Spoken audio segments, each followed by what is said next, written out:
paz de nuestro Señor y Salvador Jesucristo abunde en nuestros corazones. Qué bueno que está aquí en esta mañana con nosotros adorando a Rey de Reyes y Señor de Señores. Bueno, tenemos un gran vacío hoy. Hay muchos hermanos que están de viaje visitando a la familia. Nosotros estamos aquí, ¿verdad? Y eso es lo importante. Bueno, en el capítulo 9 del libro de Isaías, nosotros encontramos aquí un texto bíblico que nos habla acerca de lo que hoy día la sociedad celebra como el nacimiento de nuestro Señor Jesucristo. En el capítulo 9, versículo 1 hasta el versículo 7 vamos a leer, dice: mas no habrá siempre oscuridad para la que está ahora en angustia, tal como la aflicción que le vino en el tiempo que livianamente tocaron la primera vez la tierra de Zabulón y a la tierra de Neftalí, pues al fin llenará de gloria el camino del mar. De aquel lado del Jordán, en Galilea de los gentiles, el pueblo que andaba en tinieblas vio gran luz. Los que moraban en tierra de sombra de muerte, luz resplandeció sobre ellos. Multiplicaste la gente y aumentaste la alegría. Se alegrarán delante de ti como se alegran en la siega, como se gozan cuando reparten despojos, porque tú quebraste su pesado yugo y la vara de su hombro y el cetro de su opresor, como en el día de Madián.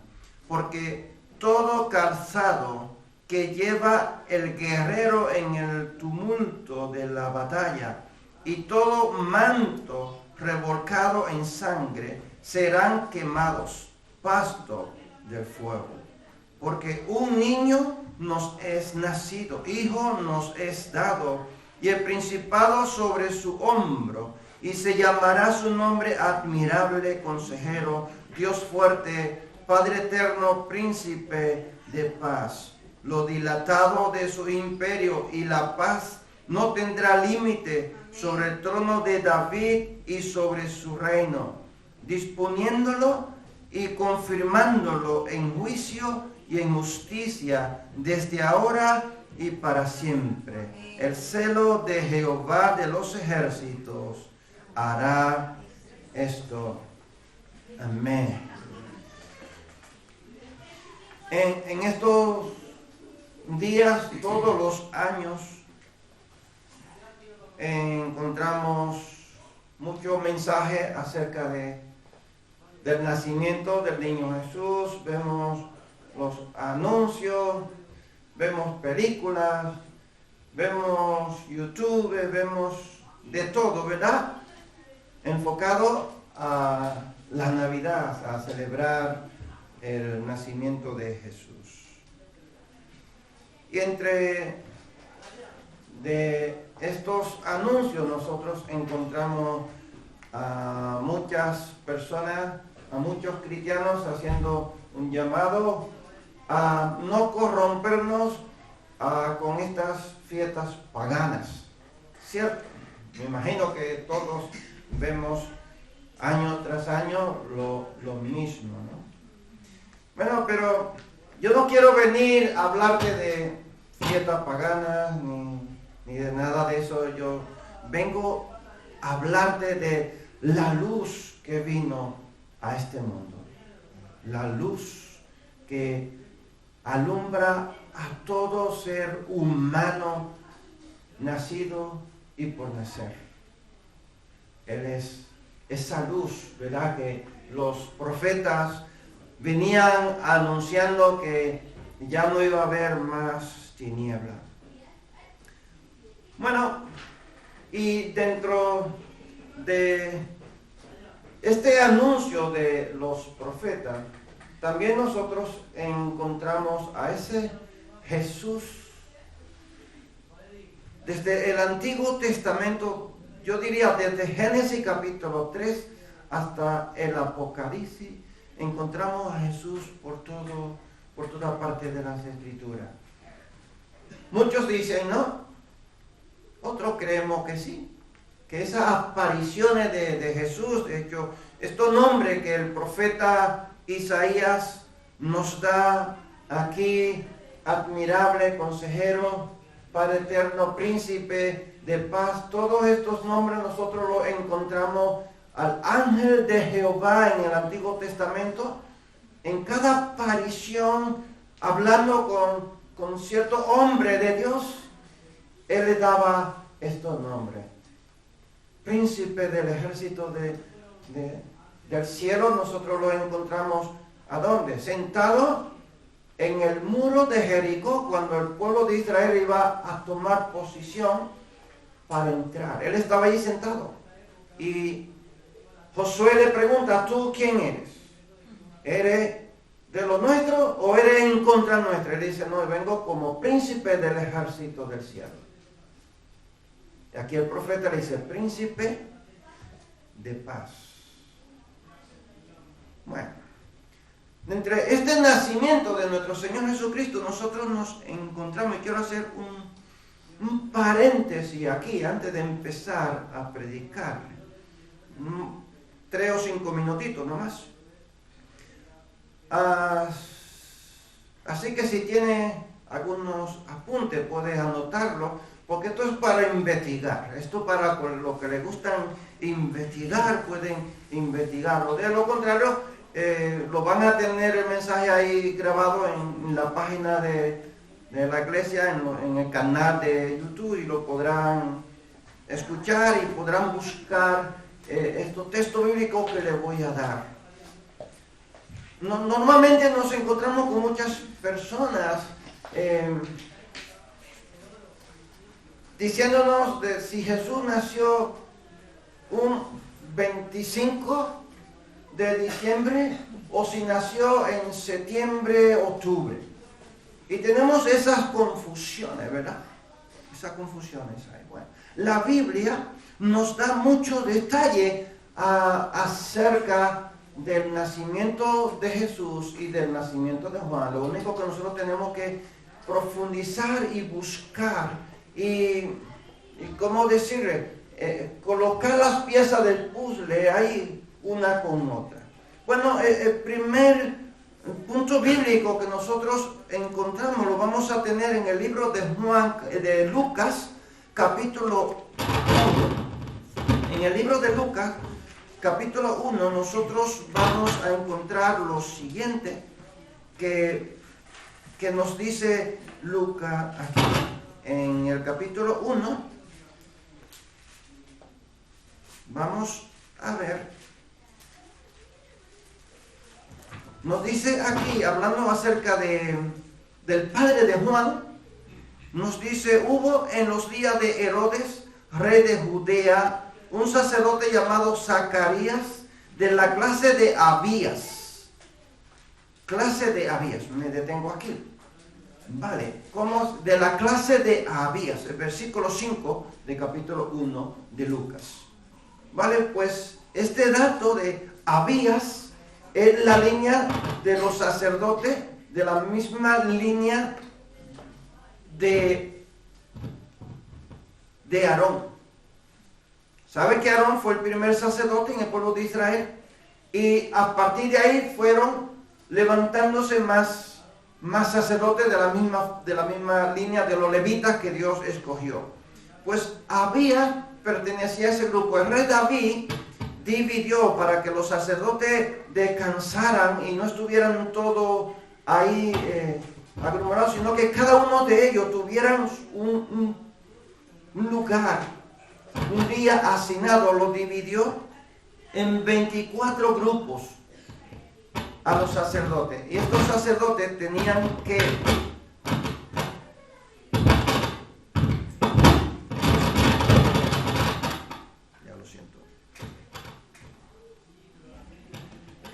sacerdotes estaban divididos en 24 grupos y cada grupo tenía que durar una semana, de sábado a sábado. Empezaban un grupo a las 12 del mediodía ese sábado y terminaban a las 12 del mediodía del siguiente sábado. Bueno, este texto bíblico nosotros lo encontramos en Primera de Crónicas, capítulo 24, a partir del versículo 7 hasta el versículo 18. Entonces, Abías, que nosotros encontramos en Lucas, capítulo 1, ese Abías, ese sacerdote, la línea de él, de donde viene el padre de Juan, le correspondía el octavo turno. El octavo turno. Vámonos allí a Primera de Crónicas y rapidito lo vamos a ver, y así ya le dejo con esta información. En el versículo 10 nosotros encontramos que nos dice de Primera de Crónicas, capítulo 24, versículo 10, dice: la séptima a Cos, la octava a Abías. El octavo turno. Sabemos que un mes tiene 4 semanas. Entonces a él le correspondía, ¿cuándo? En el segundo mes, la última semana del segundo mes, le correspondía a Abías. Entonces, en el orden de Abías, nosotros encontramos que el padre de Juan estaba ofreciendo, quemando incienso en la casa de Dios, cuando se le apareció el ángel y le da el aviso que iba a tener un hijo. Y él no se lo cree, de tal manera que el ángel Gabriel le dice: quedará mudo hasta que nazca tu hijo. Bueno, pues cuando él regresa después de haber terminado la semana de hacer sacrificio, regresa a su casa. Dice: se allegó a su mujer y quedó embarazada. Luego seguimos leyendo en este mismo capítulo 1 y encontramos que al sexto mes, encontramos en el mismo capítulo de Lucas, dice que al sexto mes se le apareció el ángel a María y le da la noticia de que ella iba a quedar embarazada y iba a tener un hijo, el cual se iba a llamar Jesús, que es el Salvador del mundo. Y también le dice que he aquí tu parienta Elizabeth también está embarazada, y es aquí el sexto mes de su embarazo. Es decir, que cuando el ángel le dice a María que va a quedar embarazada, ya Juan tenía 6 meses en el vientre de su madre, conforme el anuncio que le había dado el ángel. Bueno, pues entonces el próximo dato que le voy a dar está en Segunda de Reyes, capítulo 11, versículo 9. Lo mismo está en Segunda de Crónicas, capítulo 23, versículo 8. Y en Número, capítulo 28, el versículo 4. El primer turno de ese primer grupo de sacerdotes, el primer turno empezaba el primer mes con la fiesta de ¿qué? De la Pascua. La fiesta de la Pascua. Empezaba el primer grupo y continuaba un mes ese grupo, luego entraba en el próximo mes el otro grupo, hasta que a la octava semana del segundo mes, entonces le correspondía a ese grupo de Abías a hacer sacrificio. Con estos datos, sabiendo que el primer mes empezaría entonces abril y mayo, porque en el calendario gregoriano judío el mes no empieza en enero, nosotros empezamos en enero. El mes de ellos, el primer mes sería el mes de abril, mayo. Bueno, si entonces Zacarías estaba ofreciendo sacrificio, el padre de Juan, en ese turno, El segundo mes, entonces, ¿qué mes sería? Si el primer mes es abril, mayo, entonces, ¿qué tal diría?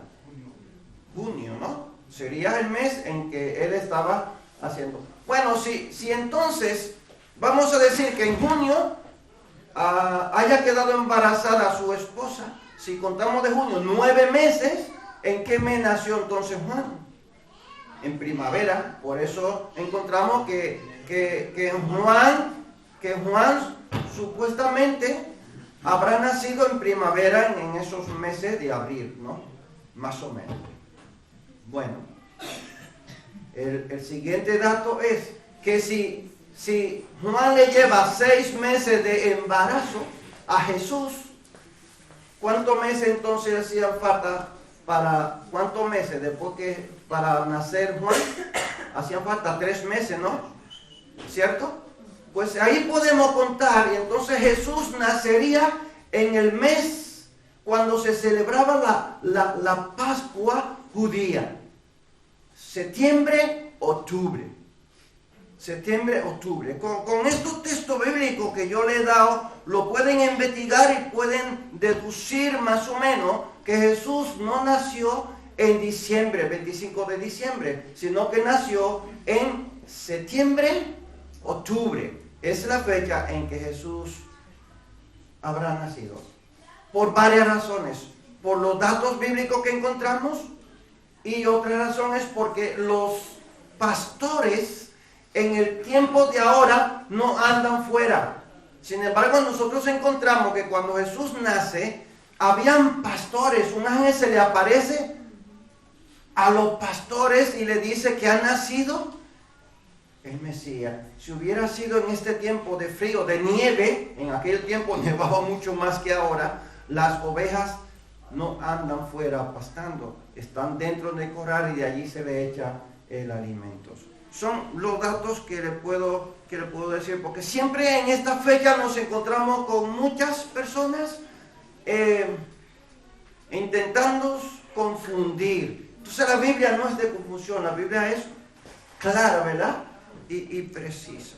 Bueno, pero no me interesa, quería darles estos datos por si quieren investigar y tener claro, y así no nos dejamos confundir de la persona que siempre en esta fecha están sacando informaciones.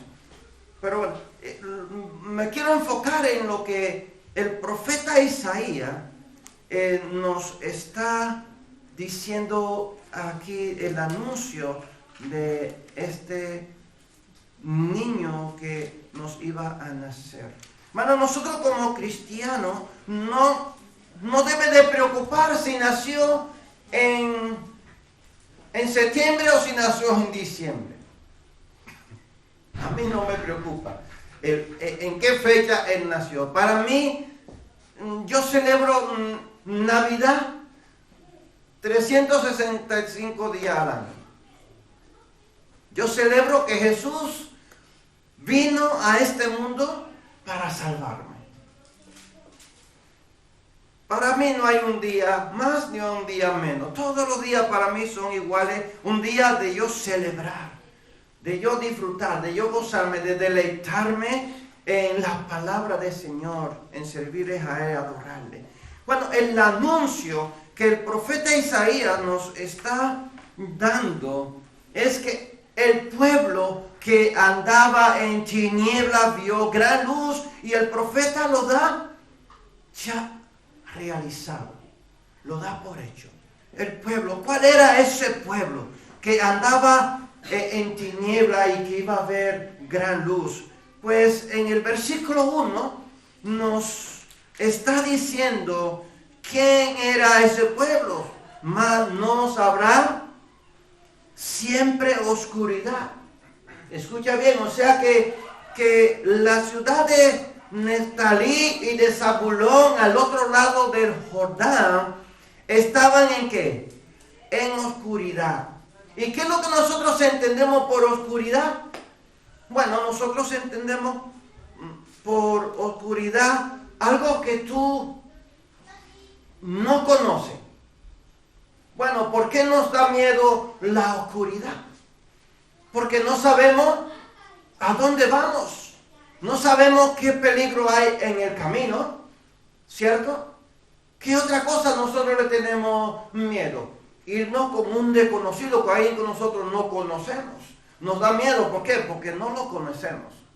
Pero otra forma también de conocer la oscuridad es el sufrimiento, el maltrato, las muertes. La muerte es una oscuridad. ¿Tiene miedo a morir? Yo creo que la mayoría de personas tienen miedo a morir. ¿Y por qué? ¿Por qué tenemos miedo a morir? Porque este cuerpo lo pueden quemar, lo pueden tirarlo por ahí, se lo pueden comer los animales, lo pueden enterrar, se lo pueden comer los gusanos, nada, no va a sufrir nada, no va a sentir absolutamente nada, ¿verdad que no? Entonces, ¿por qué nosotros tenemos miedo? ¿Será porque no sabemos a dónde vamos a ir? ¿Qué va a suceder? ¿Cierto? Entonces, el miedo, la sombra de muerte, la oscuridad, no es más que algo que tú no conoces y tienes miedo porque tú no sabes qué es lo que va a suceder. Este pueblo, Zabulón, Neftalí, fueron las dos ciudades que los asirios sitiaron por primero.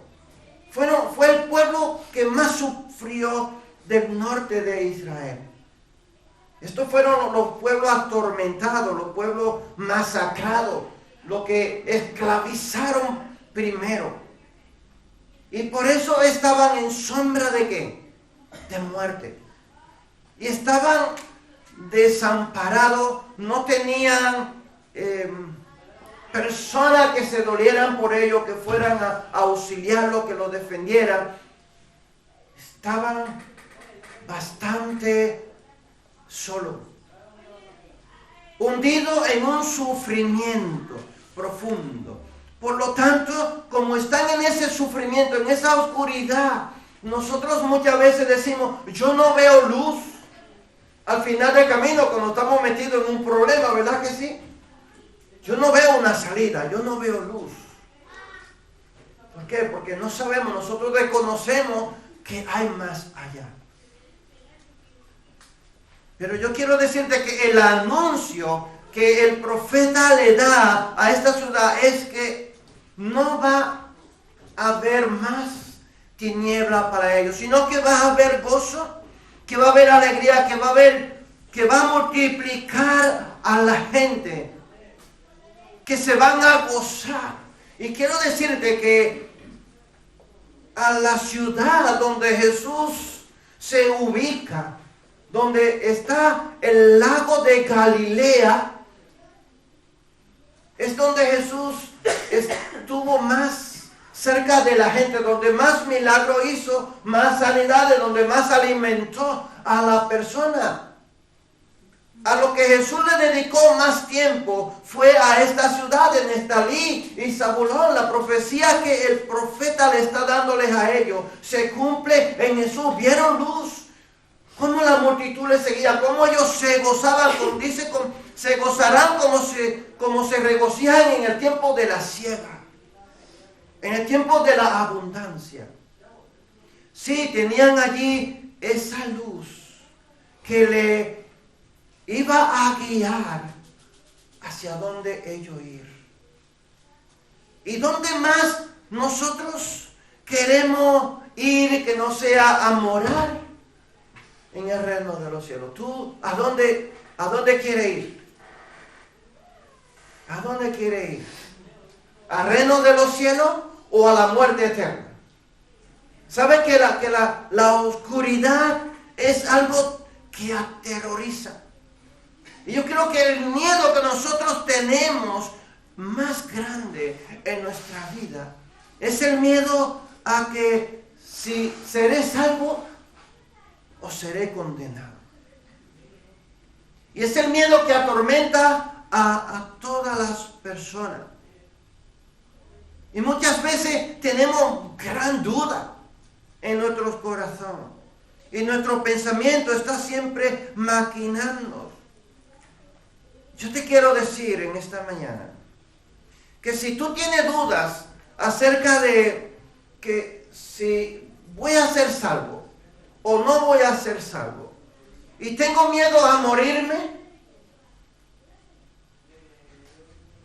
Hay una buena noticia para ti en esta mañana si tienes miedo. ¿Cuál es esa buena noticia?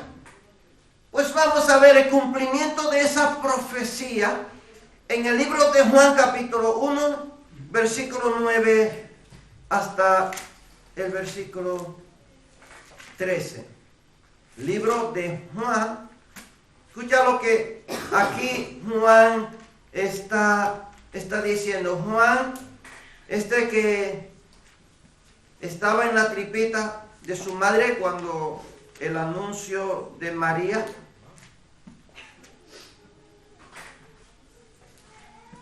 Juan el Bautista, él no es que escribe este libro. Si acaso diga que te está confundiendo, él no fue el que escribió este libro. El libro lo escribió otro Juan.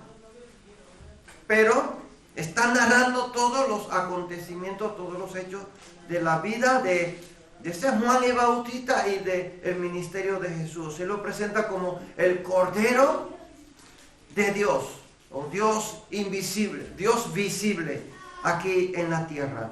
Pues nos vamos al versículo 9 del capítulo 1 de San Juan y escucha lo que dice. Dice: aquella luz verdadera que alumbra a todo hombre venía a este mundo.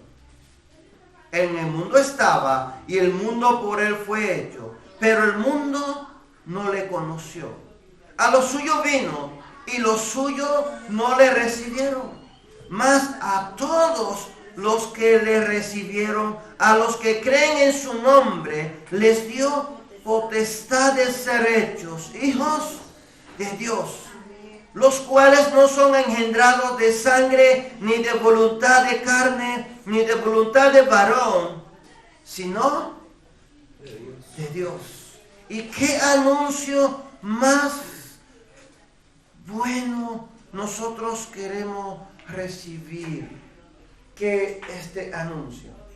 Que aquella luz que el profeta Isaías estaba diciendo y dio por hecho de que ese niño iba a nacer, y que él era esa luz que la humanidad necesitaba para que nos guiara a Dios Padre. Estaba presente aquí en la tierra. Escucha cuál es la noticia que a mí me da más alegría. Es que la profecía se cumplió y que Él vino y murió por mí. Y lo único que yo tengo que hacer es creer ese anuncio. Creer que sí, que Él vino y que dio su vida para salvarme a mí de la oscuridad, de la tiniebla de este mundo. ¿Sabía que el pecado es considerado como la tiniebla?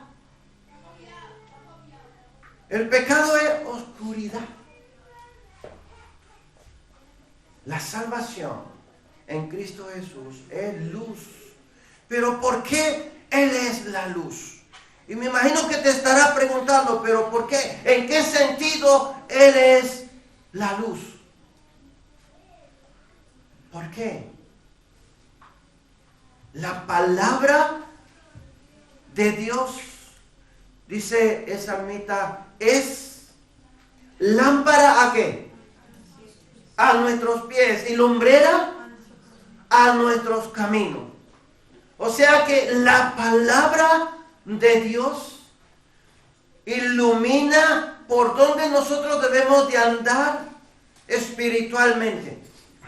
Nos aclara la mente, nos quita todas las dudas de si hay Dios o no hay Dios. Sí, la palabra. ¿Sabe dónde está el asunto? En que no creemos, no le creemos a Dios. Y si nosotros le creyéramos a Dios, la cosa fuera diferente. Su palabra nos alumbraría donde nosotros vamos.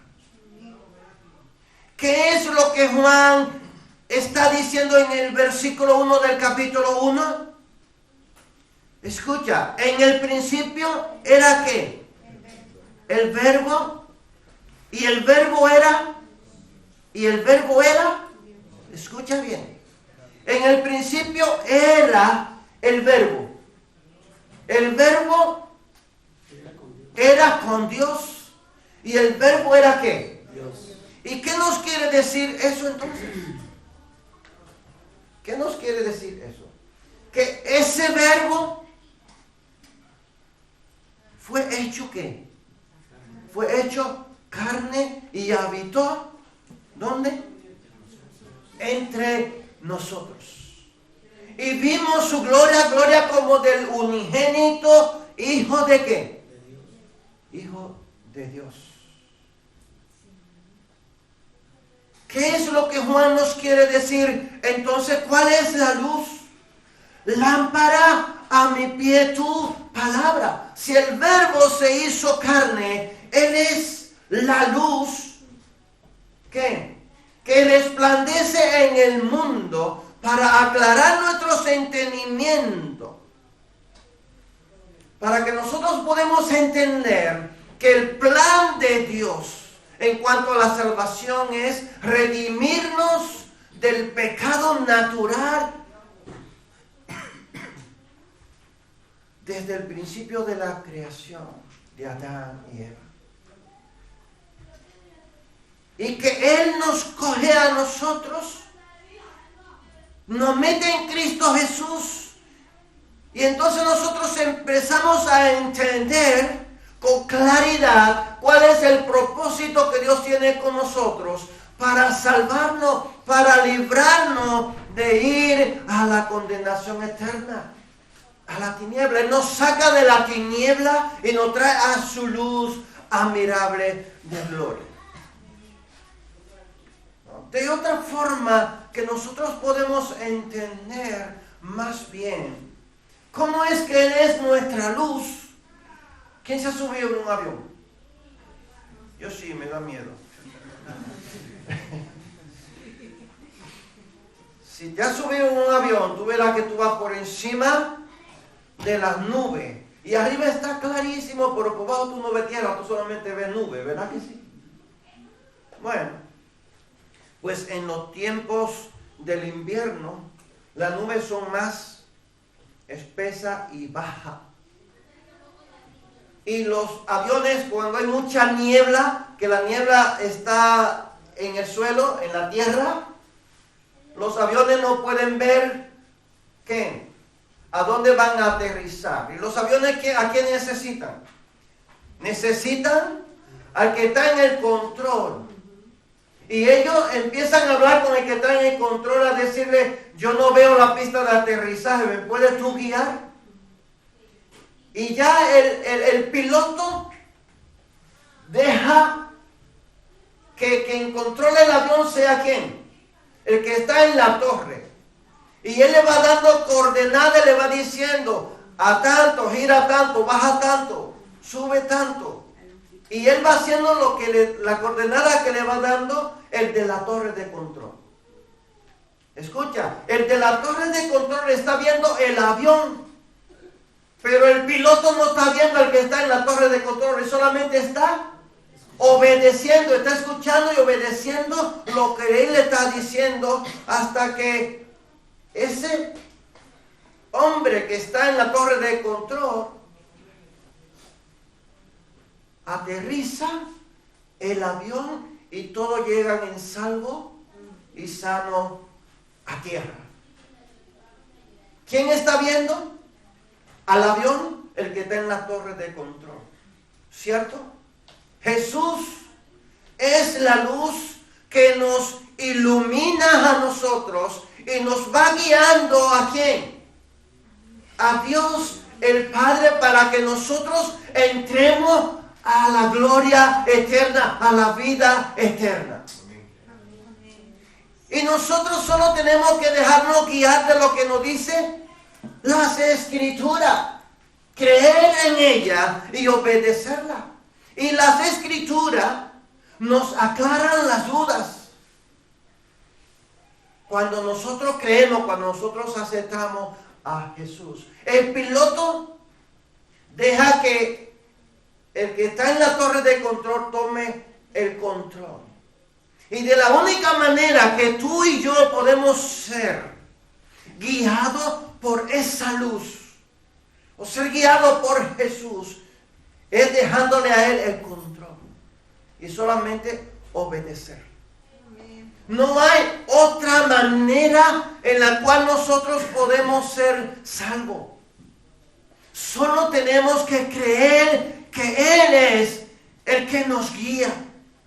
Él nos guiará aún más allá de la muerte. ¿Quién dijo eso?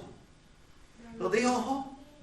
Yo sé que mi Redentor vive y Él me guiará. Aún después de deshecha está mi piel,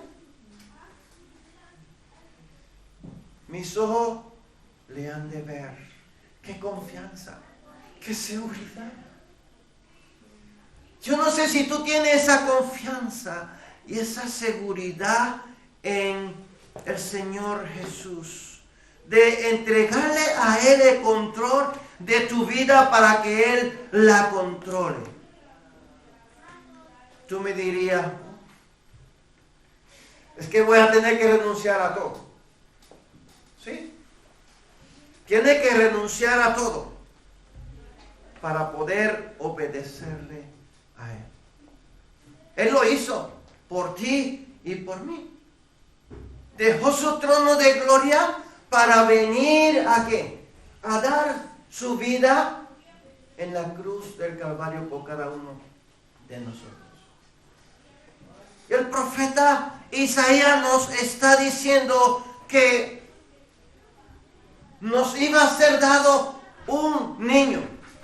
Pero Él no dice en un futuro, está en el presente, porque un niño nos es nacido. Nosotros tenemos un niño pequeñito, recién nacido, y qué frágil es. ¿Verdad que frágil es?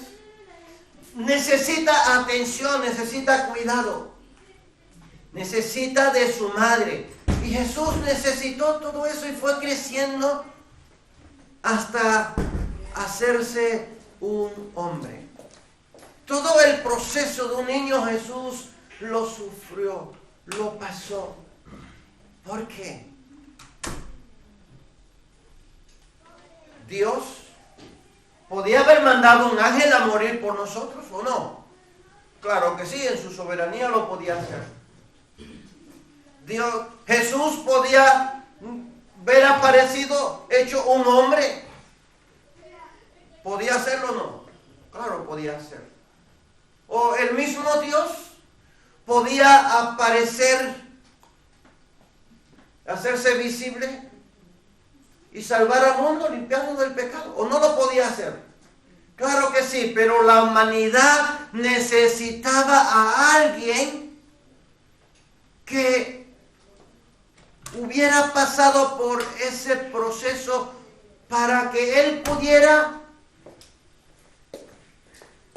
ser igual que nosotros, entendernos, para entender nuestro sufrimiento, para poder entender mejor nuestros pensamientos, nuestra condición humana pecaminosa, un cuerpo que sufre. Jesús tuvo necesidades igual que todos nosotros, ¿o no? Claro que sí, que tuvo necesidades. Aflicción, se entristeció, tuvo hambre, tuvo sed. Todo lo que nosotros sentimos, Él lo vivió. Y por eso Él puede amarnos con ese amor tan inmenso, tan profundo, para que nosotros podemos ser salvos y nosotros podemos venir hacia Él, conocerle a Él y poder entender cuál es su propósito de salvación. Y Él nos entiende a nosotros perfectamente, porque de la única manera que nosotros podemos entender a Dios es Dios hablando nuestro idioma, ¿o no? De lo contrario, ¿cómo pudiéramos nosotros entender a Dios si Él no hablara nuestro idioma? Dios nos ha amado con amor eterno, entregando a Jesús para que nosotros podamos seguir su camino, seguir esa luz y poder llegar al trono de su divina gracia. Termino con Juan capítulo 8, versículo 12. Hemos visto el anuncio del profeta Isaías, capítulo 9. Hemos visto el cumplimiento de esa profecía, Jesús nacido, en Juan capítulo 1.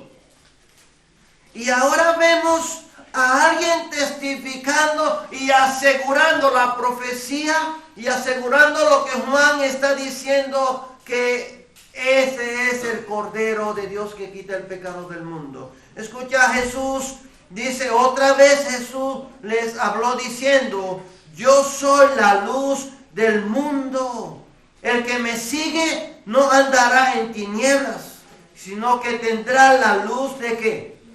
De la vida. ¿Cuál es la luz que nosotros vamos a tener cuando creemos en Cristo Jesús? De la vida. Entendemos, se nos aclara. ¿Han visto los muñequitos cuando están buscando ideas? Se le enciende un bombillito aquí, una lamparita. Entendemos que en Jesús tenemos vida eterna. Ya, yo soy la luz. Jesús mismo afirmando lo que han dicho los profetas y lo que ha dicho Juan. Jesús ahora él mismo está diciendo, yo soy esa luz.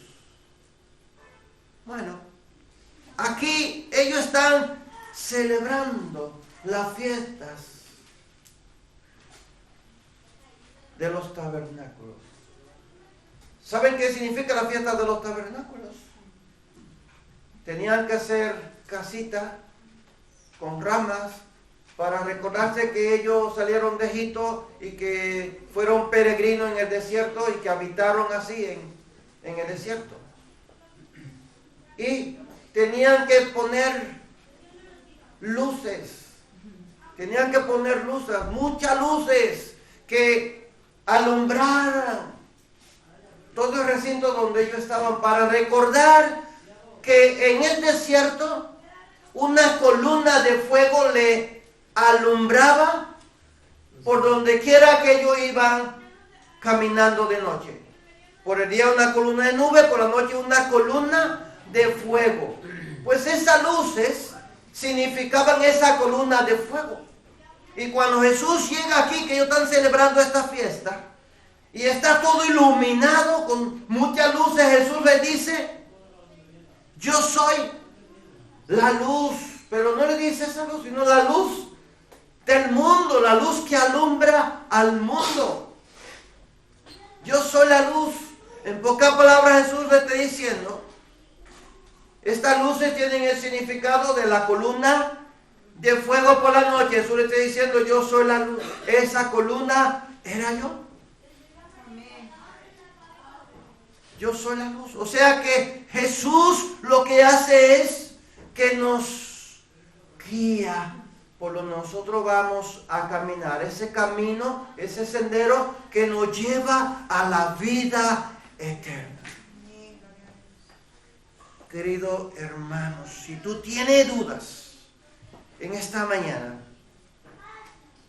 si eres salvo o no eres salvo, solo tienes que pedirle al Señor que alumbre tu mente, que aclare todas las dudas y pídele que Él sea la luz que te guíe. Si algún amigo aquí en esta mañana no tiene a Cristo en su corazón, quiero decirte que aún tiene tiempo de acudir y coger y echar mano de esa antorcha para que alumbre tu camino. Jesús es la luz. Y lo único que tenemos que hacer es creer en Él. Que Él vino, murió en la cruz por nuestros pecados. Y que Él es esa guía que nosotros necesitamos para entrar a la vida eterna. Jesús dijo, yo soy el agua. ¿Saben los 7 yo soy de Jesús? Yo soy el agua, yo soy el camino, yo soy la puerta, yo soy la verdad y la vida. Yo soy el buen pastor. O sea, tenemos ahí un guía que si nos perdemos de camino, Él es el camino. Si no encontramos la puerta, Él es la puerta. Si necesitamos a alguien que nos cuide, Él es el pastor. Si estamos muertos en delitos y pecados, Él es la vida. Si estamos perdidos en la oscuridad, Él es la luz. ¡Qué bonito! Solo tenemos que venir a creer en Él y Él nos va a dar lo que nosotros necesitamos. ¿Qué tú necesitas? ¿Estás en tiniebla? Yo soy la luz. Él es que nos guía. Hermano, Dios te bendiga, que Dios te guarde.